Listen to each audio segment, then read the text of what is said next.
So what age can we start accessing the pensions? Well, there's actually been pension simplification moved the goalposts somewhat. So you used to be able to take your benefits at age 50.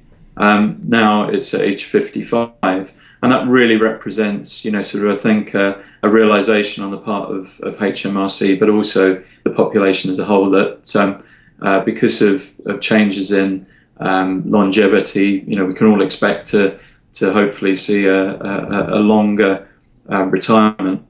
They've been keen to have people defer for an extra 5 years the ability to actually gain access to pension. But 55 is still a relatively young age to be able to see the benefits of all your hard work and investment.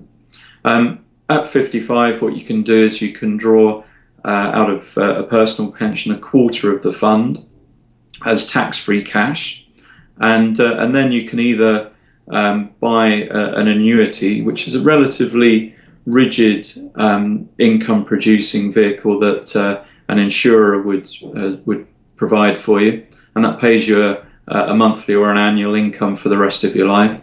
What you can do is you can build in a widow's pension, so that your other half gets the benefit of your pension as well. But increasingly, what we're finding with contractors is that they're quite an independent bunch, and we've been working with freelance contractors for over 12 years now, and something that's always struck me is that as an independent bunch, they're not too keen on the idea that a government or an insurance company would have control over the future living standards in retirement. So they're quite attracted to the notion of income drawdown. And what income drawdown allows is for the money to remain invested. And so rather than buy that rigid annuity that is going to pay a set income each month, you leave the money invested to grow, and you simply skim off some of the growth each year as and when you need to. And that's quite an effective way of maybe sort of allowing your pension to bubble away quite nicely until the day when you really do need to call on the income, without necessarily tying up the money in an insurance fund. Yeah. There's also relatively recently actually been some moves around being able to pass on that unsecured pension, so that non-annuitized pension, to your dependents and to your next of kin.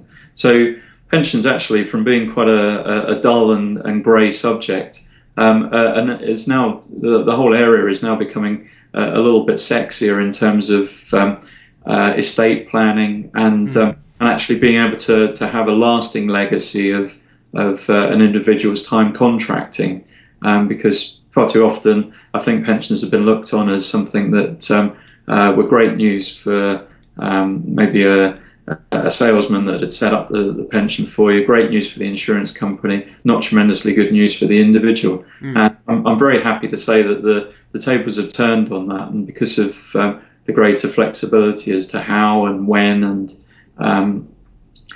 you take pension benefits and who benefits, sort of pensions can now probably go back to their rightful position, which was centre stage in somebody's financial planning. Yeah.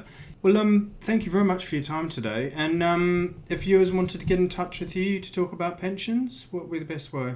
Sure. Well, we have a website, www.contractorfinancials.com. But if individuals had a question for me directly, my email is tonyh@contractorfinancials.com, or I'm available on 0845 062 8888.